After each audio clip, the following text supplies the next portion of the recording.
রাসূল সাল্লাল্লাহু যখন মেরাজে গেলেন, আল্লাহ তাকে উপহার হিসেবে নামাজ দিলেন। প্রথমে 50 ওয়াক্ত থাকলেও পরে তা কমিয়ে 5 ওয়াক্ত করা হয়। কিন্তু সওয়াব রাখা হয় 50 ওয়াক্তেরই। এটি আল্লাহর পক্ষ থেকে আমাদের জন্য একটি বড় নিয়ামত এবং সকল পাপ কাজ থেকে নিজেকে বিরত রাখার একটি রক্ষা কবচ। আর এটি আল্লাহর সাথে সরাসরি কথোপকথনের সুযোগ। ভিডিওটিতে লাইক দিয়ে অন্যকে দেখার সুযোগ করে দিন, আর এমন ইসলামিক ভিডিও পেতে চ্যানেলটি সাবস্ক্রাইব করুন।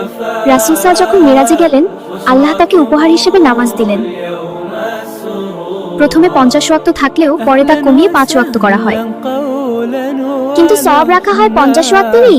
এটি আল্লাহর পক্ষ থেকে আমাদের জন্য একটি বড় নিয়ামত এবং সকল পাপ কাজ থেকে নিজেকে বিরত রাখার একটি রক্ষা কবচ। আর এটি আল্লাহর সাথে সরাসরি কথোপকথনের সুযোগ।